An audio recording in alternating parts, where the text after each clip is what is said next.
All right, as we mentioned at the top of the show, we are delighted to be joined in the cantina with Devon Michael. All right, welcome to Rebel Force Radio, Devon.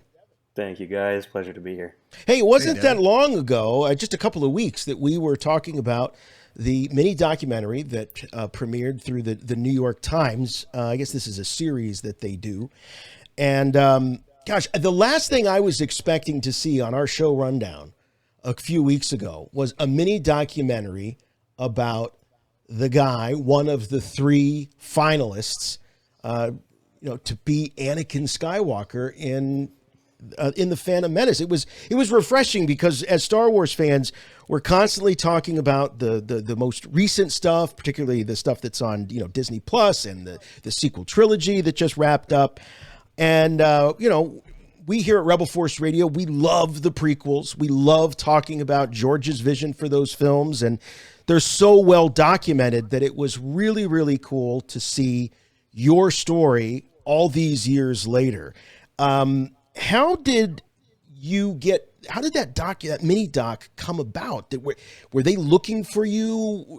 Did you reach out to them? How did you decide you wanted to get your story out? They found me. It was one of those out of the blue things that I was not expecting to ever hear about this again in my wildest dreams. And I got a call. It was right at the beginning of the pandemic when I was looking for stuff to do. And I get a call. And they are telling me about this series that they're doing, Almost Famous, right? And They describe this project that they're working on. They're finding people who have narrow brushes with fame, superstardom sometimes. And they'd done a few already, and it was successful, and they wanted to do a second series. And somehow or another, they heard about me. Somebody pitched my story. Mm-hmm. Yeah, and I saw that there was one on there, a guy that he was almost Colonel Sanders. So yeah. The YouTube just keeps playing these things, and it kind of sucked me in. I think that what I thought was so interesting about your story was the various phases, and I want to get into all of those. Obviously, you had the initial audition, then you have the release of the trailer, the merchandise, the film comes out. You think it's kind of behind you. Then all of a sudden the DVD comes out. There's a documentary, and there you are in this documentary. It just seems like, you just kept getting hit again. And a lot of people in their career have setbacks, or they have things that didn't go the way they may have wished that they did. But very few get that constant reminder, or that, those punches. And you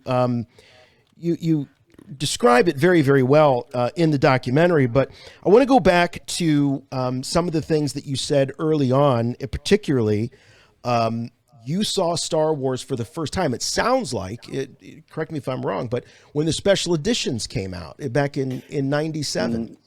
Yeah, no. That's how they kind of edited it together. No, I had memorized the movies by that point. I saw it on the big screen for the first time when the re-release came out, obviously, because I was too young to have seen it when it came out in theaters. But that was a big deal for me, having grown up memorizing the lines. I've seen them hundreds of times before I got to see it on the big screen. And that was only about, I think, 2 years before I got to audition for the part. So it was fresh, huge in my mind. You were part of that VHS generation watching that. That's right. Sure. That's right. Well, growing up in the 90s saw a resurgence in Star Wars books and comic books and things like that. Even action figures came back. Were you caught up in any of that, or were you just a fan of the films? Fan of the films, but I have an older brother who's 8.5 years my senior, so I got to also have a little bit of his perspective, and he has some of the action figures, some of the comic books, and it was all around me. That was, you're right, huge in the 90s. There was a big resurgence, another generation of kids growing up with those movies. And your brother's also an actor, right? That's right, yeah. Does he still act? I got into it. He does, actually, but now and again, he's mostly behind the camera. Yeah, okay, cool. And so, like a lot of kids, their older brother kind of guided their way in both Star Wars and things to do with your time. So you kind of followed his lead into acting as a kid, and that's what led you to get the audition for Star Wars. Pretty much, yeah. I only got to be an actor because I started acting when I was one, right? Because Jordan was so good and so into Hollywood and so wanted to do this, that he got the agent. He got the agent himself, basically. He was that kind of a kid and that kind of a talent, and I just happened to be there. Yeah, and it's not uncommon for this to happen in families where you have, multiple kids. And the documentary talks about the Culkins as probably being, one of the most well known. But before that, you had the Lawrence brothers. There were three of them. But wow, so almost 9 years difference in age. So it's not like you were like the Lawrence brothers or the Culkins, where you were close enough in age where you could, kind of maybe play siblings or something like that. It would have been a little bit of a stretch, even though you were real siblings. Did you guys ever work together on a project? We, not in a serious way. We've made some trailers and done some pilots in our spare time. Yeah. Fun stuff, yeah, 100%. Yeah. But no, professionally, no. The first opportunity for that might have been Star Wars. Had I got the part, he might have been a little bit too old, actually. So he would have been about 18 at the time. I don't know how old Hayden Christensen was when he... Oh, now that's interesting. Hey, I'm glad you brought up Hayden Christensen because you were talking about some of the other work that you did, and one of the films you were in was a movie called Little Boy Blue, which is Ryan Phillippe. with Ryan Phillippe, and it's a dark movie. It's a great movie, and but I when I heard you say that, I'm like, another guy that was almost Anakin Skywalker, and I think 100%. he was came in second to Hayden Christensen. That sounds about right. Yeah, he was. I know he was considered. I know that he was strongly considered. I think ruled out because he might have been too old. Kind of like DiCaprio wasn't seriously considered because I think he was too old at the time as well. Yeah, he had a funny line about that. He thought that he had the part. He thought he nailed the audition. Then he saw Hayden Christensen outside waiting or coming in, and he said, "Oh my God, my high school yearbook photo just walked in." So he realized that if age was going to be a determining factor, it was probably going to be this guy. That's funny. That would have been really quite a thing to work with Ryan again. I don't feel like we look that close, but to play his brother and then to play his younger self, that would have been quite a thing. Yeah. So as a kid who was actively working like you were, it wasn't uncommon for your mom or your agent to come at you and explain to you roles that you would be getting. Was it like a job for you, or would you get excited for the work prior to Star Wars? I was only there in the first place because I liked it. I wasn't there because it was a job that I got as a kid. Every year or two, my mom would ask me if I still wanted to keep doing this because it was an inconvenient thing for her to have to do to maintain this job, this audition process for myself, going to Hollywood every day. I loved it. I loved everything about it. There were moments that were harder than others, where I had to buckle up and be professional, especially in all the roles I got over and over again, like Little Boy Blue, where I played this abused child. There were hard days at work. But it was still the best thing I could imagine myself doing after school, What do you, just out of curiosity, because you're pretty young, what did you like about it so much as a kid? The make-believe aspect, or was it just something where you just felt like this is what I should be doing? You fit in, you just get that feeling. It was a lot of that, yeah. There was a lot of vocational awareness, I guess. It felt right. It felt good to be there. It felt nice. Also, being on a set, there's an enormous amount of energy, right? And it's a really positive energy. Everybody is working together very, very, very well, very capably to create this project. And even as a little kid, I was aware of that and really liked being around that environment, that kind of people, that kind of energy, that passion, You feel it when you're a child. Even as a kid, were you in a place where you considered yourself not just acting, but like an artist? Did you ever consider things like that? Did you take it that far? No, that word didn't really exist when I was a kid. Yeah, I wasn't performing artist. I was a kid actor. Yeah. It was something I did after school. That came out later. I never considered, there wasn't a whole lot of ego. I think I was listening to like the Harry Potter kids talk about working at Pinewood Studios and how people sort of treated them normal, as opposed to what they called the American version of how people treat child actors as like the celebrity. For me, it was none of that. For me, growing up as an actor in the '90s, maybe it's different now. At that moment, it was just normal. People were nice to me because they did have to be. But you know, it was, yeah, no, there was none of that. It was like, oh, the artist is having a nap. Everybody, no, nobody bothers the artist. Like, no, there's none of that. None of that. No, it was very how normal. about- and none of that pretense comes off of you at all. I find it interesting hearing you talk about being a kid actor with such perspective that you have now. I think it's really interesting to hear you talk about your experiences, and most notably the experience we want to talk about the most is your audition process for episode 1, visiting Skywalker Ranch, hanging out with Jake Lloyd and that other kid. And Michael Angerano. there you go. Thank you. We got to give him some credit. And He was great. Natalie He was too Portman, young. of course. Oh, Too my young? goodness, Natalie Portman. Angerano, yeah, I think he was about 7 at the time. We were 9. There's a big difference between 7 and 9. Yeah. You know, Oh, yeah. He was a fantastic 7-year-old actor, but didn't quite fit. So he was out pretty early, but had a good career after that. He's a great actor. In the Natalie Portman, documentary, Devon, it sounds like you just got in the car after school one day and your mom said, "Hey, we got you an audition for Star Wars." Is that how it went down? And it sounded like you didn't really even care what the part was. She had you at Star Wars. Oh yeah, easily. I mean, how would you react? Like, hey, I'd you're gonna be want to in Star know. Wars. All right, You're like, hold on. is it the lead? Or like, I would have been a sand person. Yeah, right. No, Well, yes. It didn't matter at all. So and you then I didn't later know, or found did out. you? Oh, you later. Yeah. Yeah. Initially, no. And initially, it was just, you're going to go out for Star Wars.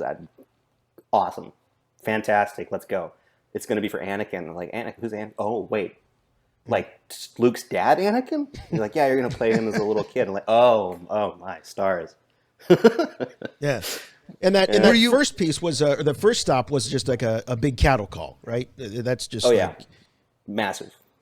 Across the United States, Canada, United Kingdom, probably elsewhere, as far as I know. It was huge. I think they started with about 3,000, which was a big number back in those days. I think it's easier. There's a larger pools now, especially with the advent of sending in your own tapes. So you can do a cattle call of 10,000 very easy. In those days, you had to go in and talk to a casting director. And there was basically one casting director or one casting director company, and then sometimes partners overseas. But I think her name is Robin Garland, interviewed 3,000 kids. Wow. Herself over a long period of time. Ugh. Any buddies of yours also involved in the process? Not really. I mean, I knew Michael from casting calls in L.A. Yeah. I hadn't ever met Jake because I think Jake lived in somewhere else. I don't know where at the time, and would fly in or drive in to San Francisco or something for auditions. But I'd seen all of the kids that lived in L.A. and worked in L.A. There's in the casting tape that they pan through, I don't know, 10 of the kids, and I knew all of those kids by name. We'd see each other after school almost every day. Mm-hmm. It's interesting that it becomes a kind of a small club in a way, as you're all hitting the same auditions. Because clearly, if you're going out for something and it's that early in the process, you're going to be out there with other kids your age, other kids that kind of look like you. I've heard from actors before where they're so used to going into a room and there's 8 bald guys with glasses because that's what they're looking for. So they get to know their fellow types. Yeah, and you start a little club for all the bald guys with glasses, and you get together. Yeah, 100%. Right. Actually, the casting calls there were a lot fewer children actors then, maybe than there are now. But the casting rooms would usually have multiple castings going on at once, and I'd see all the kids from about 6 to 16 at different moments. We'd all be going through the process of whatever the latest television show is or film is or whatnot. So yeah, met most of them. It was nice too. There wasn't a lot of competition either. We weren't there in the in like the Got Talent capacity. Yeah. You know, we were all peers. There wasn't infighting. There wasn't, dogging the other kids across the room. It was just, we were, sitting down. There was probably Pokemon cards on the floor and people trade. It was an after school program, basically. Was that first audition? Oh, sorry, Jim, go ahead. Well, I was just going to say 3,000 kids are there, and then it gets whittled down to just you three. You, Jake, and what was his name? Mike? Michael, yeah. Michael. I don't want to leave him out. But he doesn't have a documentary like you do, sir. So it's true. We'll just, he was, yeah, fair enough. Fair enough. Well, what was he in, though? He did actually go on to have a career, He did. He was in Almost Famous. That was, I think, his biggest film role. He was fantastic in that. What else? He was in a movie Sky High, which I want to say was with Tim Allen. I don't remember that film. I didn't see it. But he's been doing good work. He's the one of the three of us that's still actively an actor, an artist. Yeah, right. Because Jake had to fall out of. Jake was done. The business. But that's something about Star Wars. So it's hard to get roles after you are in Star Wars, unless you go in as Samuel L. Jackson or Ewan McGregor or Natalie Portman. You have to have an established personality, a career. It doesn't so tend iconic, to. You're right. It doesn't tend to make stars as much as it, I think, kind of puts and elevates stars that already have something going on. I mean, if you look at Harrison Ford, he had already been in American Graffiti. Yeah. So I know, Jim, you're smirking like, I don't know, but Star Wars made his career. Nobody knew Harrison Ford from American Graffiti. Nobody. That's true, but then he went on to continue working with, Lucas, Spielberg, whatnot. I think the thing that really propelled Harrison Ford's career was getting that Indiana Jones role. Because it was impossible to typecast him as Han Solo anymore because he just owned both of those roles. Oh, yeah. And so it was just, it was a display of his masterful acting that I think really pushed him. But if he got stuck with just Star Wars, I don't know. I don't think his career would have been as big. It was Indiana Jones. I totally agree. Right, yeah. I totally agree. I don't think it was. I don't think it was Star Wars. Spinning his wheels, getting nothing but space pirate roles in films for the rest of his life. Yeah, and then he did Blade Runner, which was kind of that smart indie, like legit sci-fi, So he did get a lot of opportunities, I think, to well deserved, no question, but to show his range and show his abilities. Yeah, well, even Harrison Ford didn't get to do lines with Natalie Portman at Skywalker Ranch. So. That is true. That's true. It's true. And being Indiana Jones is almost as cool. Right. Hey, before we get into Natalie, you talk in the documentary about wearing your jean jacket. And I was curious. I mean, I know that for actors, that is oftentimes a strategy, what to wear to the auditions, especially if you're doing a screen test. Did they give you any instructions as to what to wear or what not to wear? Do you remember that? No, zero. They didn't. Nothing. They didn't ask. Yeah, that was also. I mean, coincidentally, I think that was my only jacket at the time. But it felt right.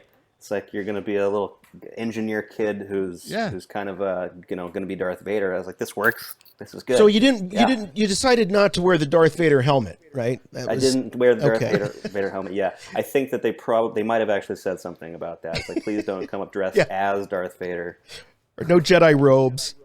We want you to look more like a slave, right? To start, and then we'll get you the helmet later. Like the Saturday Night Live audition tapes bit. With Norm Macdonald as Burt Reynolds auditioning for Darth Vader. He wears that little helmet.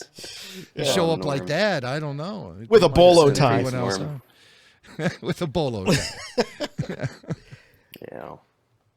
So, a bolo tie. That was take us. I know you were just a kid, but can you take us a little bit through your memory of that day and showing up to the ranch and when George, came into the room and when you were, working with Natalie and were you hanging with the other kids at the same time? What was going on that day?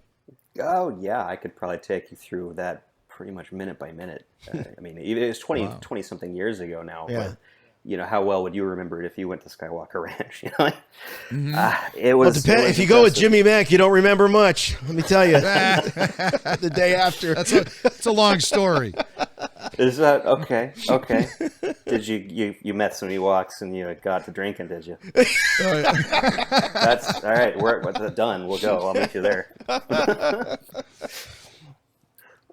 Okay, I have to hear that story actually. Well, tell us yours. Natalie Yours Portman. is better. So Yeah, we'll start with. you show up at the ranch.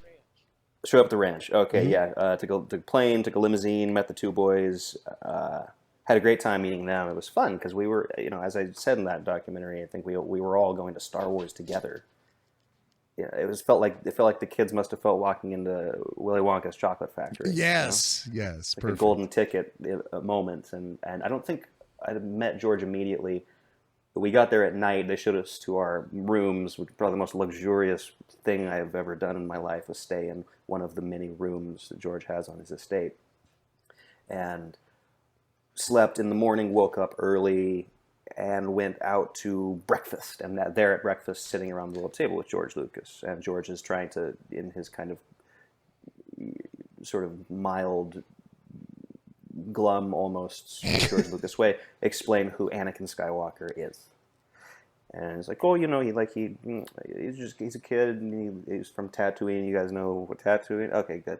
Yeah, he works and he's a slave and he's a little dirty and all this. And Natalie comes into the room and I don't remember anything else that George said because she's the most impressive person that I've ever seen. She's like, first of all, like having her come and sit down, just that she looks directly at you. And as a kid, I would always notice people that are willing to actually make eye contact with children is sort of unusual. And she sat down and looked directly at you. And of course, that's Medusa, and I'm petrified. And then getting to know the woman, and that she's brilliant, brilliantly intelligent. She was there amidst, I think, studying for her either SATs. I think it was her SATs that she would have to leave the audition or the screen tests and go back to her room to continue studying for the SATs so she could get into, I think, Harvard it was. And yeah, brilliant, extremely talented, really uncommonly kind person. So yeah, George Lucas was not really a part of the my trip after she was a part of the trip. Well, so art sort of imitates life. So it was not a stretch for you doing the scenes to kind of play up that angle that there's something.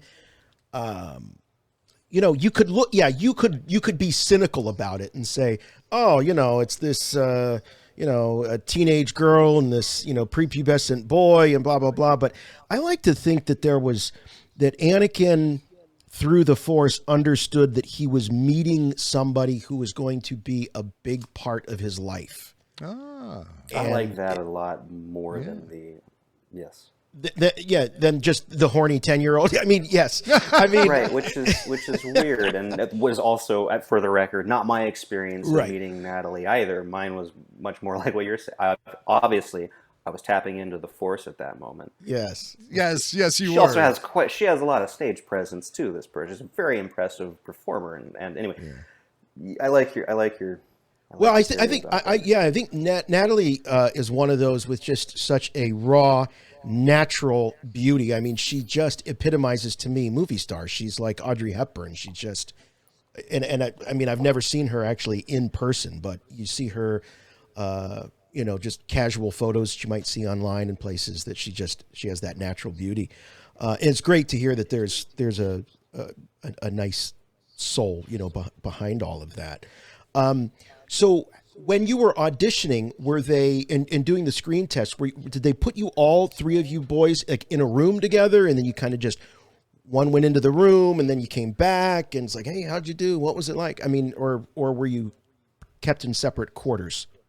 That's kind of my favorite part of this story that nobody's ever asked me or anybody, and nobody really knows. The sound studio that we all went into was this really cool set, like half done sort of Star Wars set. And George directing, I think all the producers, the room was full. There was gaffers and best boys and all these things. Everybody was at work. It was a full production. And we did that one scene with him sitting on the table, and those we did alone with Natalie, and the others would be on break or having snacks or whatnot. And then there were other scenes that we actually did together. So it wasn't just that one scene that you saw in the making of thing. I think there was about 3 of them.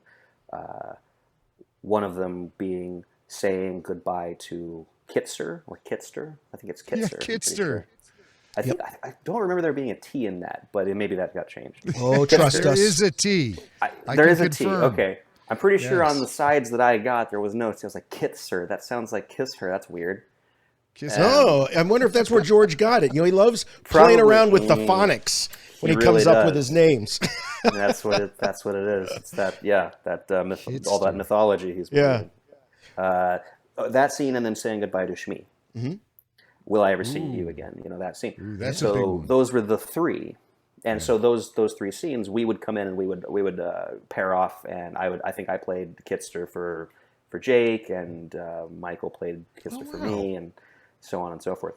And it was fun because we actually got to work with the other boys, which was a lot of fun. And the original plan, I think, had been to, you know, whoever he would cast Kitster out of one of the 3 of us, and then later realized that wasn't a good idea for whatever. Well, 1, because, you know, we look too much alike, and 2, because like, well, you don't get to be in the, but we'll give you 1 line. You know, maybe that. I mean, I would have taken it. All right, I got a question, and maybe I'm giving. I actually have a 9-year-old son, so I'm curious. Since you were playing opposite each other, were you able to? I don't want to say steal, but were you able to learn or think about the way, or apply some of the ways that the other boys were delivering some of the lines, and go, oh, I like how he did that. You know, maybe or take I'll a try different that. approach. Or exactly. Mm-hmm. I believe so, yes. The normal answer is when you're working with anybody, you're working with them, right? And you're making each other better in the scene, even at that age, even without having the acting classes. That is something that just happens normally in a scene. You are made better by the people around you. Mm-hmm. In that case, Jake had a hard time remembering his lines, so I don't really remember looking at him and going, wow, that's good, I'm going to use that. Mm-hmm. But I bet you that if he did something that was really neat, I would have gone, wow, yeah, okay, man, I need to pay attention here. This kid's doing a great job. I don't remember any moment specifically, though. Well, the moment we remember with you is that Are You an Angel scene, because we all got to see that in the documentary. And there is definitely a different approach you're taking to it.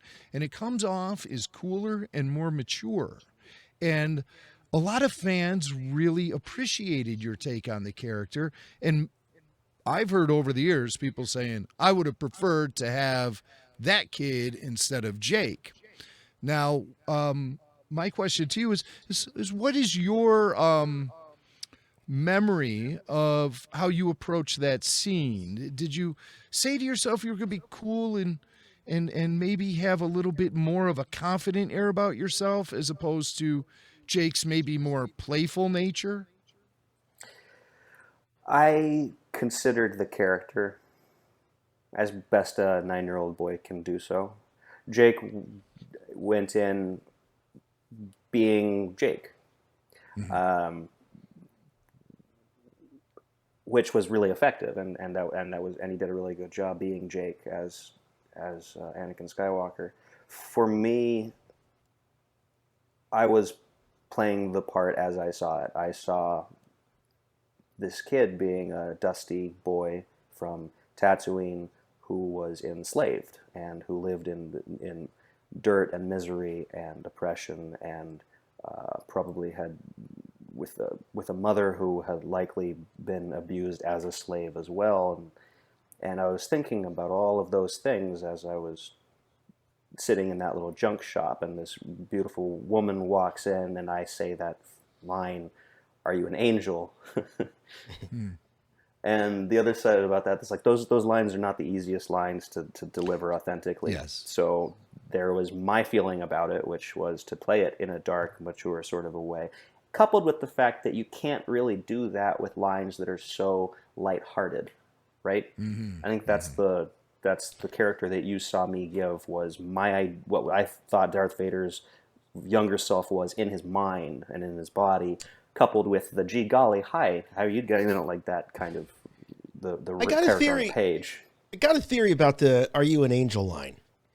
And again, tapping into this Force thing, I think that what Anakin was reacting to was he was at even then having visions that he didn't understand of his future.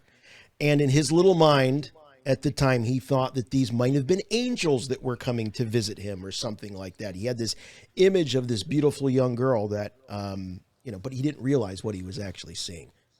Anybody buying that? I love it. I think yeah, it's great. she walks in and she's clearly off the charts compared to the other people on Tatooine. She may be a Coruscant 7, but she's a Tatooine 10.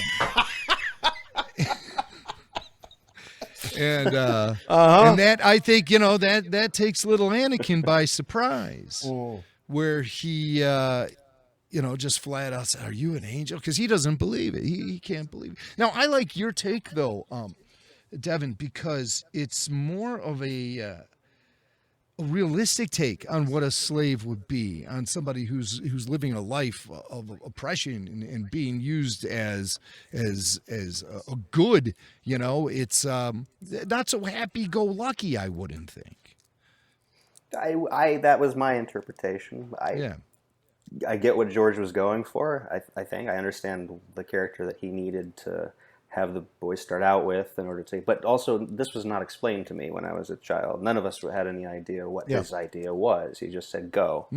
Just go. There was no direction. No, there's no direction. How many chances at it did you get, Devon? Oh, hours. We were in there all day. You see the one clip, you see the one take. He did minimum 20 with each of us on each scene. It was a whole day of shooting. It wasn't a one shot like, okay, great, cut, that's great. And it was a serious day in the office. What do you remember of George? Not just your interaction with him, but the way others maybe in the room were treating him, talking to him. Because there's a lot of there's a lot of talk about George and how he's how his people respond to him and all of that. What was your impression? I'll tell you. Well, I can't speak to the interactions between him and his people, but I remember having to chase George, wanting to know more about the character, wanting to know more about the scene, and having to kind of go and find him and sort of feel like I was trying to get out of him his ideas, his direction. I wanted to have a relation. I wanted him to direct me, to tell me what he wanted. And I remember a bit of frustration that I had as to you work talk to the for it. bathroom stall door, and he's Basically. He's like, Devon, Kid, leave me alone. I'll meet you out there. I'll meet you out there in a few minutes. He's like, no, but George, okay, but I just want to say, what on earth is an angel? Like, seriously, no, you got to tell me. Well, you're in great company because Mark Hamill was doing the same thing on the set of the original Star Wars, and presumably throughout, I think his work on all three films was always pestering George for more information, more character. And, I think George would just occasionally throw him a bone here or there. But, for the most part, it was, a lot of times it was just up in his head, or he didn't think it was necessary. He's famously called, he's famously known as not being an actor's director, as they say. Well, he's not a very hands-on director, no. Yeah, and there's a number of those in Hollywood. It's not just George either. There's certain directors that are very good with actors. Actually, you're talking about brother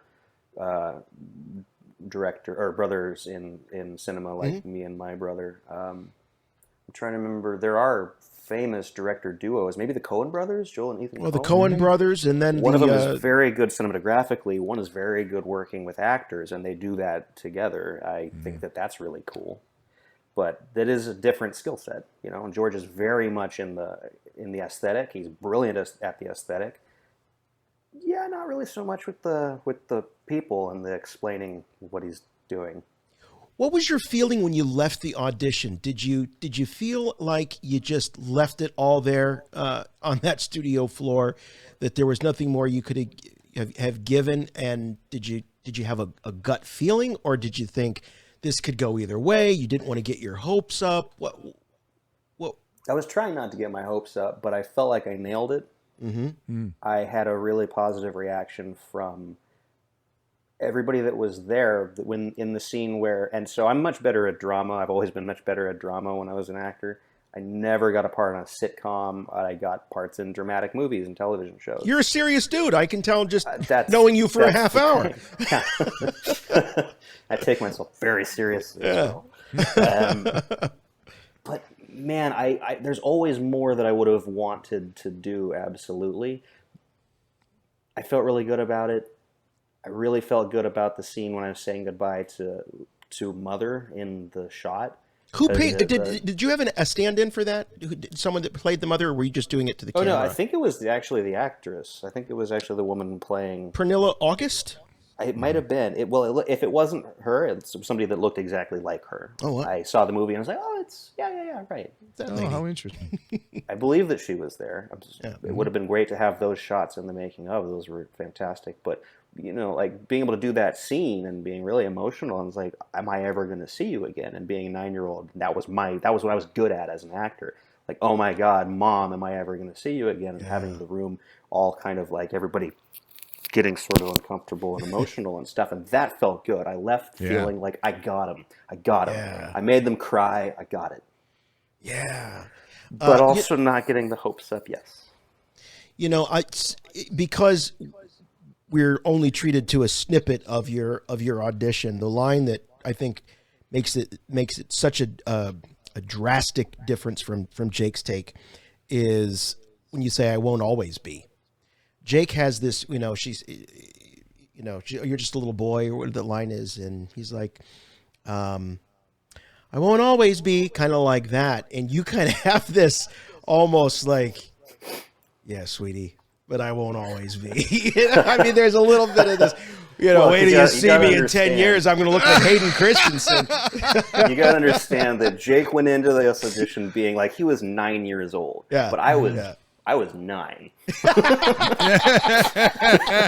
There are 9-year-olds, and then there are 9-year-olds. I had a much darker idea of the character, and he was playing Jake, and I was playing the kid who was going to turn into Darth Vader, and I was like, I won't always be. It's like, oh my God, I know what that means. Mm-hmm. And again, I gave a variety of takes. I think that they liked that one the best, or that was the funniest. That was definitely the most over-the-top cartoonish thing I probably did on those interviews. I won't always be. Yeah. Yeah, you still got it. Oh, man. Still got it. Send me back, man. Send me back. So you walked out of there feeling good. Oh, yeah. And then you had to wait. The wait must have been torture. And then the results. In my mind, it was months I had to wait. But then I was kind of informed, like, no, I think it was about a week. And I was like, wow, that was a really, really long week. And torturous, absolutely. Because am I going to go back to Tatooine and continue to be a slave, or am I going to go and be a Jedi? That was really what was at stake for me in my life. So, yeah, that was a long wait. And I'm assuming they called and they talked to your mom, and was it your mom that gave you the news, or did they actually speak to you? No, they called and they talked to my mom and conveyed to her, I think I was at school at the time when they called, and conveyed to her what they wanted her to let me know. Mm-hmm. And it was the same sort of stuff that they had already said on set, it was more of we interviewed so many kids. You were really good. You're really good at this. You can really do this. But even then, I think, even at the casting, I have a feeling that they already sort of knew that George kind of immediately knew who he wanted. Mm-hmm. And I have a theory, and it's purely conjecture, but I really do kind of believe that George knew who he wanted for the role before we even got up there for the auditions. Mm-hmm. And he seems like that kind of writer too, and this is not a bad quality in a writer. You have such a clear idea of what that person looks and sounds like. Well, And I when want he to. saw Jake, that was the kid. I want to get to. We're going to talk about your book that you have, but because you're an author, and you're a storyteller in your own way, I would assume I've never written a book. I would love to have written. I don't ever want to write one, but I'd like to have written a book. A lot of writers like having written books. Right, yeah. exactly. Yeah. But just curious. I mean, you can kind of maybe relate to George in that sense because as you're writing, you have to picture these characters, right? So if you were casting a movie based on your book, you would have a pretty, I would think, pretty concrete idea.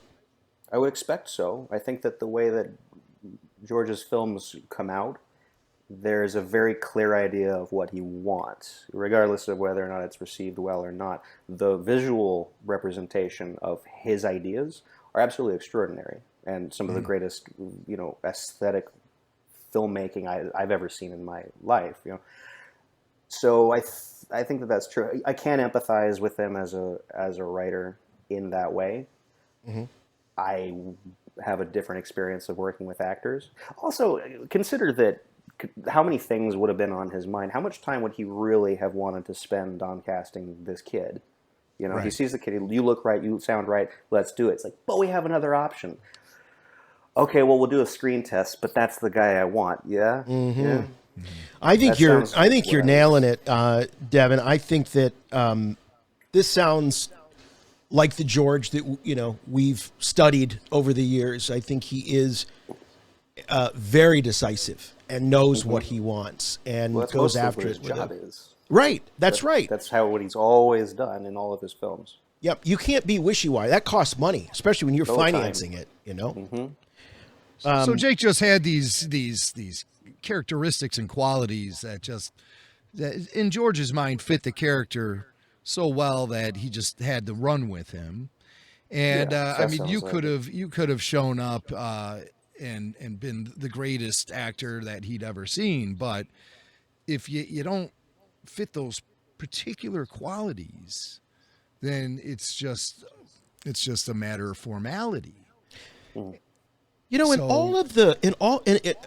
In so much of the press that George did around the time of Episode 1, throughout the prequels, he always came back to this idea. I wanted to show how this sweet, innocent, wonderful little boy grew up to become the dictator of the galaxy.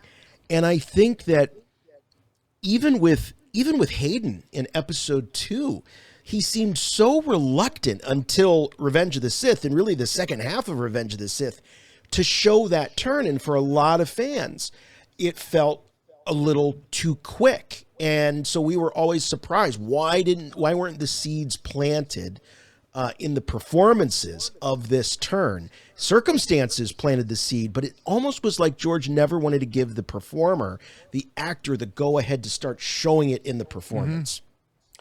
From the writer point of view, what I believe George was trying to do, what he had in his mind, is Star Wars is the Skywalker saga, right?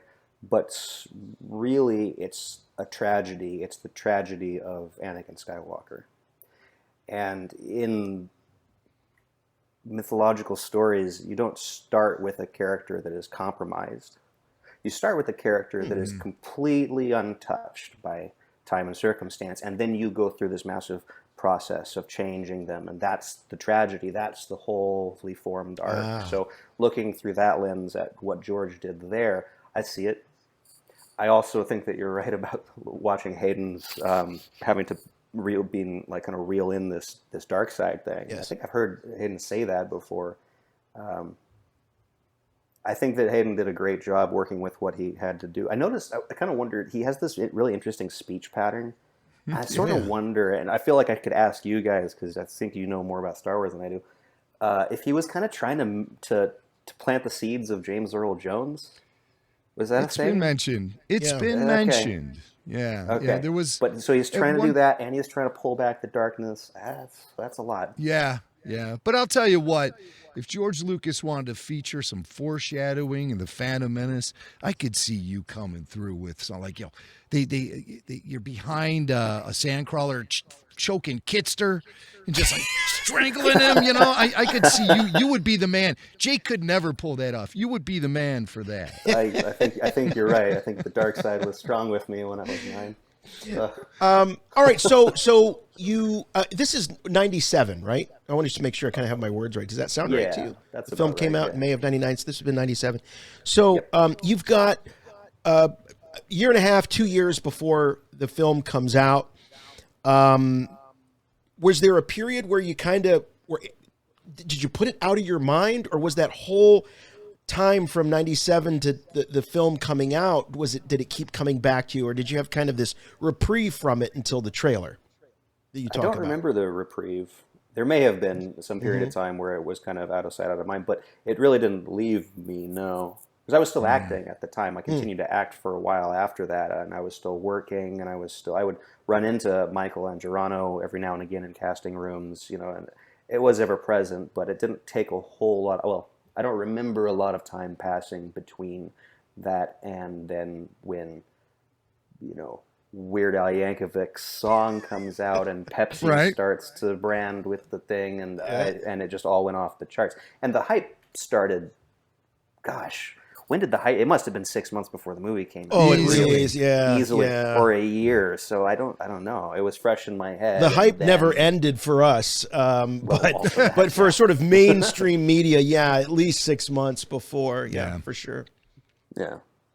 And you can't go anywhere. You go into the Target store, it's Star Wars plastered all over the place. You turn on the TV, it's constantly Star Wars. But even going into it, were you still planning on going to the film and watching it as a fan? And of course, I wouldn't miss it. And did you?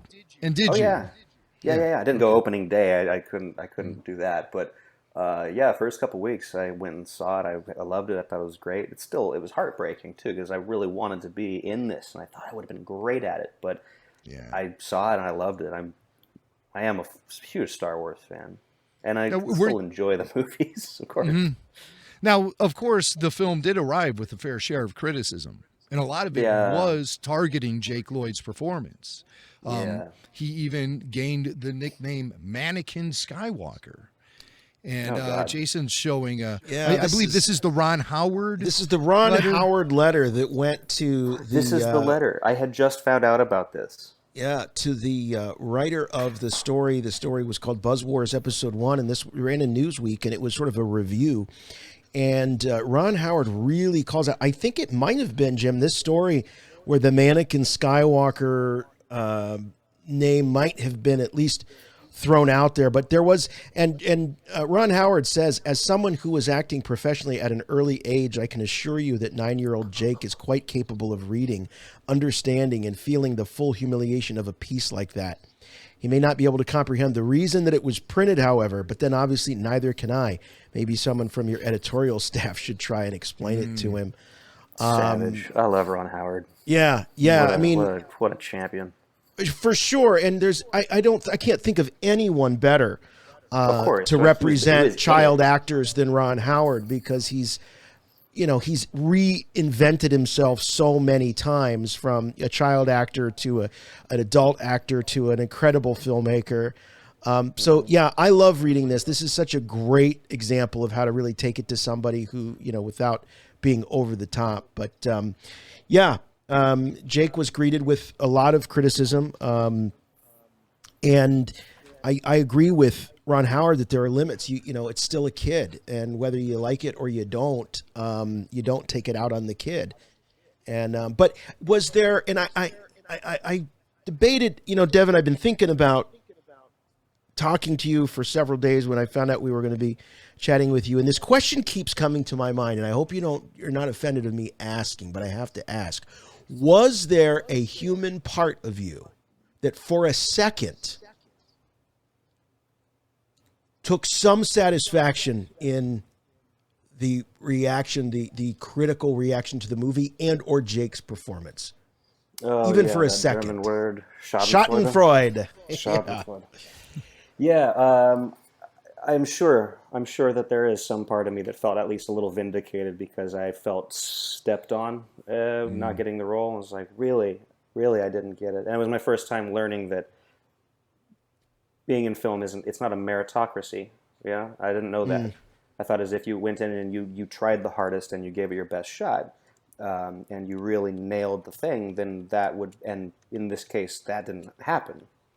Yeah. And so, sure, I expect there must have been some moment where I was like, well, at least I didn't get it because I was bad. I think that's more what the actual answer from me would be. I was relieved that I didn't lose because I wasn't good enough. And then it was also heartbreaking because I knew the kid and he was lovely and amazing, and then everybody started being horrible to this kid that I thought did a great job. You know, if I'm a big enough 9-year-old to say, well, you know, I would have been great, but he did a really good job too, and then to have everybody else printing this horrible nonsense about a child's performance, like that was a little disillusioning. Yeah. Could you relate with Jake and the experience that he had going to school and having to deal with razzing and hard times from his fellow classmates? Oh, heck yeah. Well, I went to school in South LA. That was normal even if you weren't in movies. There you go. Yeah. Yeah. Oh no, I got teased once people found out, because I didn't really share that very readily. Yeah. But it didn't take long for it. Somebody found out, and then everybody found out that Devon was there. And was it the DVD release with the bonus documentary? Was that what sort of outed you, or did that happen before? Because this is at the beginning of the internet. You know, the late 90s. You know, we were still on dial-up back then. No, the DVD didn't come out until like 6 years after the Phantom Menace. Right. So I'm saying prior to that, how were you outed? Because again, the internet was sort of in its infancy. Yeah. There was a featurette that had been played somewhere. One they did, I think, 2 different versions of that, making of, and I don't know when and where they came out. I think one of the featurettes came out in 99 or 2001. Yeah, StarWars.com. Yes, that's Star right. Wars. The beginning. Star Wars, that's what it was. Yeah, okay, the making of whatever that was. That I came totally out, forgot that about became that. a thing. Yeah. But as far as the school goes, some friend finds out and then says to somebody else in confidence, and then the whole school knows, and then half of them don't believe you, and then the other half, dial up online, and in 30 minutes have got on to StarWars.com. Yeah, right. Yeah. Did you show him your autographed picture of Natalie Portman? Be like, you don't believe me? Do you believe her? Yeah. Yeah. I should have got one of those. I used to have a photo of me and George Lucas standing there, and I don't know where that went. Does he look really uncomfortable? I love George Lucas with people. He's really good with kids too. I mean, he's not good at directing them, but he's a really wonderful dad. He was a really kind man, and very kind to me and all of us. Just as soon as the camera went on, he didn't kind of like close off and became uncomfortable. I could totally see him being more comfortable with kids. Totally. I've seen that. I've seen it. I can definitely confirm George is great with kids. He's much more comfortable with them than adults, it seems. So did the behind the scenes stuff, whether it was online or on the DVD, did it come as a complete surprise to you, or were you aware that was something that was probably going to see the light of day at some point? It hadn't really crossed my mind, but I was aware of the fact that there was a making of crew around whenever we were doing anything. They were following us around. I don't know if I expected the documentary to come out or not, but I put it together when it did. Yeah. Like, oh, right. That footage. Oh, no. Oh, no. Yeah. No. Well, yeah, as Jim pointed out, it came out 6 years later. So now all of a sudden you're getting your driver's license practically as this stuff is coming out. Did you go through a phase where it was like, hey, check this out, man. This is me. I'm doing Star Wars here. I'm auditioning for Star Wars with it. Did it ever get to a place like that for you, where you could have fun with it with your friends? Oh yeah, it was fun. It was fun to do with my friends. Yeah. But that's with your close friends when you're watching. You're gonna go watch the newest Star Wars, and then somebody goes like, "Hey, remember when Devon was this big and adorable?" Let's and then you all go like, "Oh yeah, okay, let's watch the thing." And then they'll all look at you and go, "I won't always be," and then you have to, and that's funny for a day. And... Oh, so man. yeah, they have the best sense of humor about it as I can, certainly. But not getting the role, is that what really forced you out of acting, or did you just kind of outgrow it? No, more of an outgrow sort of a thing. Mm-hmm. That, as I said, disillusioned a little bit, kind of changed Mm-hmm. my perception of what I was doing. That might have been a coming of age moment for me. Other things really motivated me to stop. One is I needed to take a break. I needed to go. I wanted to homeschool. I Mm-hmm. got to. I stopped acting because I just got role after role after role playing the same kid. As I was saying earlier, I have a flair for the dramatic performance, and so I would play an abused child in everything. And it's acting, but at the end of the day, it's emotionally taxing, especially for a Mm-hmm. child to have, Yeah. George Lucas, or no, sorry, what was the other one? Clooney. Clooney's like holding me, trying to rip me out of the hands of this man who's screaming at me on the set of ER, and every other thing that I did was just like that. It was always being manhandled, being screamed at, being hit, being hurt, and yeah, it's Wow. film, but I was It gets old 10, after a 12. while. It does, and I got typecast. Typecast is the put upon abused child. I mean, in the one sense, it speaks to your talent because that is not an easy thing for a kid to sort of make believe and imagine. Mm-hmm. But on the other hand, I can imagine that it would be terribly, terribly draining emotionally. When you look back on your acting career, obviously this stands out. But what are a couple other really happy memories or highlights or things that you're going to tell your kids about someday? Oh wow, I love that. I hadn't really considered that. I, I mostly relationships that I got to have with really fine performers and directors. Moments that were really special. John Savage was one of the nicest people that I've ever worked with. John Savage from The Deer Hunter. He plays a creep every film he's ever been in. He plays this terrifying man. And just sitting in the backseat of a car in 120 degrees in Texas and being miserable while they're shooting a scene, we have no lines, and him doing Donald Duck impressions to make us laugh and keep us entertained the whole time. God, watching Scott Bakula walk across the movie set, having noticed my mother, who was tiny and didn't have a jacket, and nobody else on set cares about. Set moms are basically scenery. And Scott Bakula turning around, walking across, going, "Are you cold?" and giving my mom his jacket. Those kind of What a good moments, guy. like real human Yeah. moments. Well, And then, of course, this interview. And I was leading up to, we're going chronologically, and then finally getting to be on now Rebel Force Radio with you guys. you said in the documentary that you don't have children right now, but you would like to have kids. If you're lucky enough to have kids someday, and your son or your daughter says, "Dad, I really want to be an actor," is that something that you would encourage? Would you give them that opportunity to go after their dreams? Yeah. Sure. They got to earn it, though. That's the way that it worked for my brother. He started asking when he must have been 7. I think he got his first shot when he was about 10. He had to do several plays first. He had to do his school stuff. And I was like, "Do you still want to do that?" He's like, "Yeah, this is the best. This is the best." And then he finally got a role in something, and Mom said, "Do you still want to do this?" He said, "This is what I was born to do. Yes, give me some." So yeah, if they're really obnoxious about it enough, then 100%. Yeah. Can we get an agent And with back? George Can we get an Lucas agent back? retired, he can't reject him. There it So is. that's good. 'Cause it might run in the family, But That's true. Before, Very possible. yeah. Go Well, ahead, the Jim. dark side certainly. yeah, for sure. And so this is segued into you now. You're a children's book author. And do you want to talk about some current projects you have in the works and where people can find your books?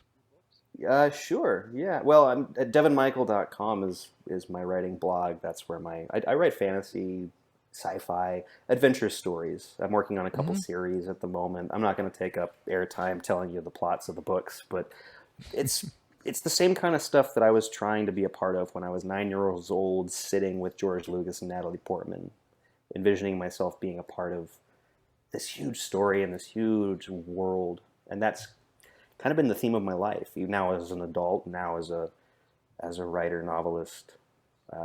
Those are the stories. Those are the stories that I want to keep telling. Well, tell us a little bit about Hollow, because I'm really intrigued Hollow? by Oh, you got the shot of the cover. it's available on Amazon. It's a really cool cover. Talking statues, magic threads, a house full of secrets. Cool. So yeah, tell us a little bit about it, because I've got a 13-year-old girl, Nice. and I've got a 9-year-old son, and 9-year-old she's son. starting to get into reading a little bit. She's obviously a big Harry Potter fan, as most kids that age are. But so tell us a little bit about your book. Well, okay, Hollow is kind of for that same audience as like Harry Potter or Diana Winnie Jones or any of those authors. It's about a little wooden girl who wakes up one day suddenly alive in the attic of this sorcerer. And she learns how to do magic by taking this cat's cradle thread and weaving it through her fingers. And if she says the rhyme right, she can make magic happen. Problem is, she can't go outside, because if people find out that she exists, they're not going to react well. And then one day her father goes missing, and she has to go outside and look for him. And I want to keep working in that world. I got another book that I'm doing soon. In the same universe or a different? Same universe. Yeah. Same universe about these characters who come into their magic. It's a young adult fiction, right? So it's everybody between about 8 and 80 kind of likes young adult fiction, right? Right. And so I want to do an anthological series about a bunch of different characters at different points in time here.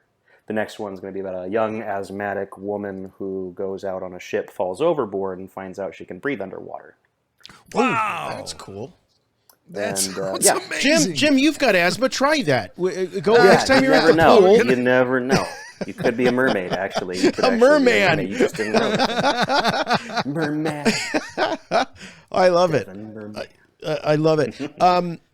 Do want to take your temperature on the state of Star Wars right now. I'm wondering if you're watching shows like Mandalorian or Bad Batch. You're excited for the Book of Boba Fett. What's got you excited right now as a Star Wars fan? Man, I remember talking to my brother a few years ago now, when we found out, 5 years ago, we found out they were making the new movies. Right. And Jordan and I looked at each other and we were like, man, all we want is just give us the Boba Fett story. We would make such a good movie. Yeah.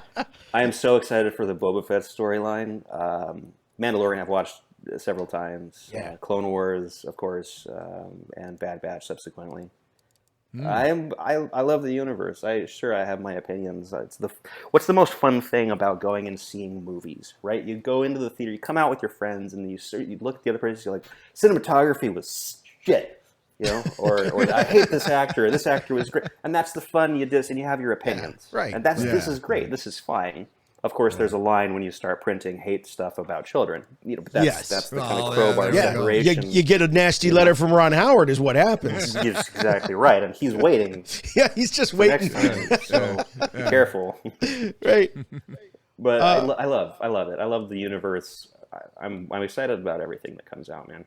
Well, we've just got a couple more questions for you, and these aren't just ordinary questions. These actually come from the Jedi Master himself, Yoda.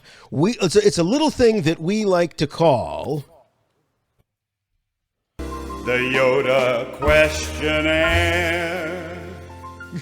Yeah, he sent them right to us. Questionnaire. He sent them right to us. And thank you, Richard Cheese. That's the legend. Richard Cheese with the Yoda questionnaire Don't do the theme voice song. I'm hanging up. But... I know. No bad impressions here. Okay. So Right now. right, and there are no wrong answers. That's the beauty of the Yoda questionnaire. So if you're ready, we're just gonna hit you with a couple of these. All right, number one. Okay. Who or what? We want to be inclusive here. Is your favorite Star Wars character? Oh man, how does one even choose? Maybe Wicked. Wow. Well, no, actually, R2-D2. I think R2-D2 is like the frame god. He's like the Fenris sulfur Heimdall. He's like the Heimdall of this mythology. He's there at the beginning. He's there at the end. And he's a nonverbal character. Those are my favorite characters. I love nonverbal characters. I don't know why. But also Warwick Davis playing Wicket is just one of the better performances I've seen out of a child. It's magic. It's magic. I mean, right? It really is. That's a great answer. Yeah. We'll accept both. We'll accept both. I think it's going to be, ask a writer to give you one answer. You're not going to get one, man. Like, I'm sorry. And I got to say, I don't think I've ever heard anybody say that they enjoy nonverbal actors. Oh, it's amazing. I don't think what you can communicate, what you can manage to communicate with a character that's not saying anything. Yeah. Also, if it's fun for me to write, it's one of my favorite things to write. How much can you convey without actually having to waste my time, Yeah. Efficiency, Yeah. in the storytelling. All right. So we're going to venture off into the dark side here. That was a light side question. Here's the dark side question. Who or what is your least favorite Star Wars character? What Star Wars character do you hate? Other than Anakin Skywalker. No, I love Anakin. I know. I hate Kitster. Oh, jerk. I could have been Kitster. I could have been Kitster. That probably hurts. Losing the Kitster role probably hurts more than losing the Anakin role. It really does. I feel like I could have stolen this show and then would have been Right. entirely. That kid should have been Anakin. That kid should have been the Kitster. Can you imagine? That would have been a nightmare. I can't answer the question. I've spent so much energy not wasting my time hating characters. Okay, I don't all right. actually have somebody for you. Okay, You let's can put it pass. this way. That's Let's put it this way though. Which character would you least like to see get their own Disney Plus spin-off series? That's a good way of putting it. Okay, see, the thing is, if they gave Jar Jar his own series, Oh, here it is. I can He said the J word.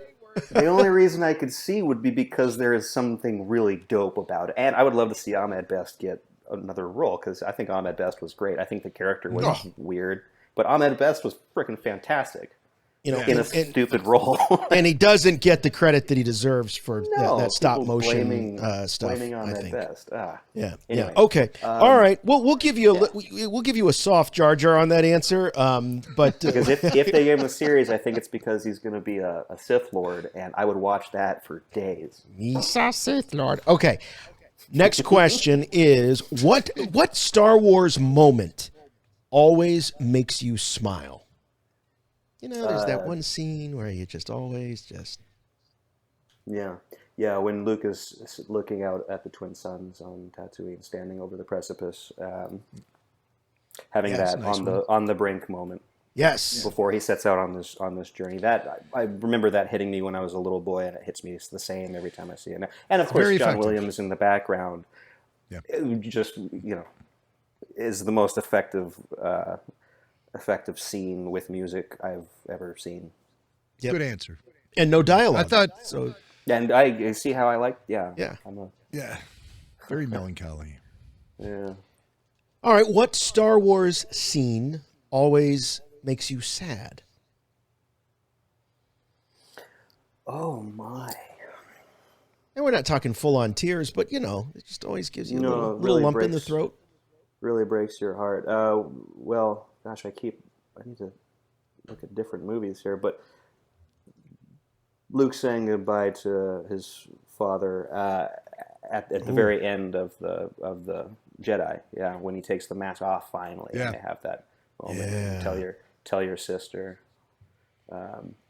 That to me, that always hit me a lot. Also, in the same sequence, when Vader is looking back and forth between the Emperor, and then in that final look back, you get a head tilt, and all of a sudden, just you finally see the sympathy kind of showing up all over this completely empty face. You see this little it's actually that gets me every time. It gets me.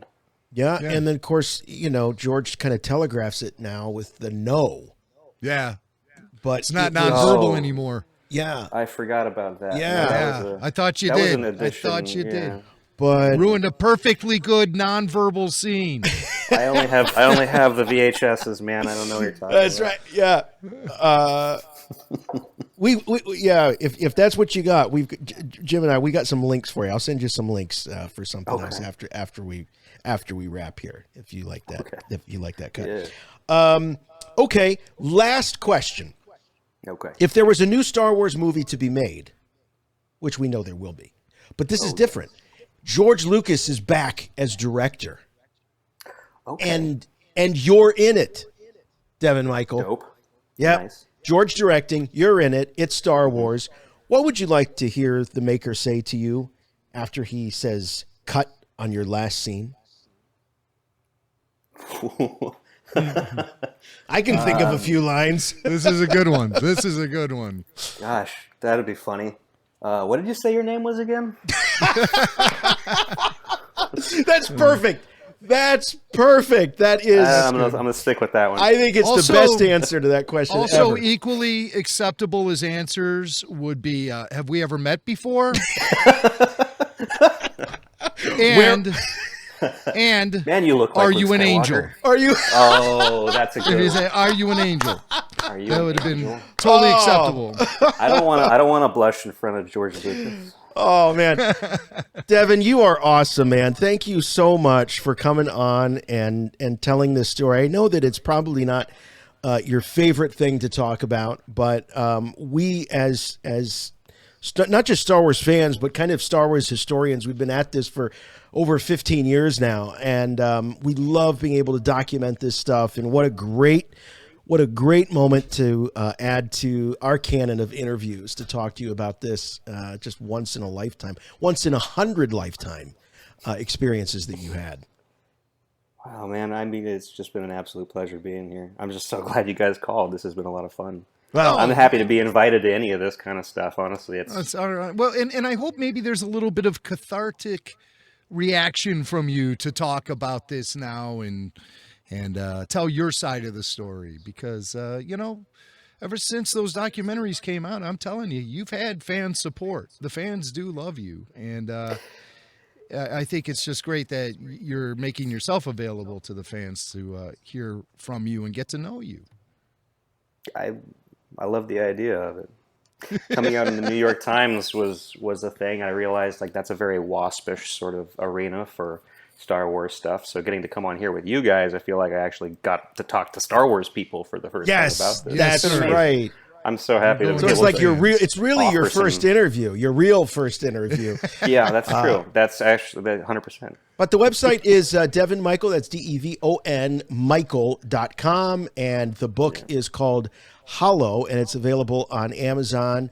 And you can check it out. It's on Kindle. There's a paperback version. So check it out and show Devon some love. And if you got young readers in the house, it might be a great, or you don't even need to be young readers. Heck, I mean, like you said, that young adult genre is great for, like you said, 8, 9 to 89. Yeah, most of the reviews are from 30-year-olds, actually. Yeah, there you go.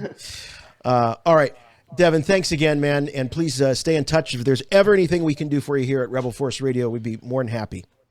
Hopefully I got something to talk to you guys about soon. We'd love to. Great. All right.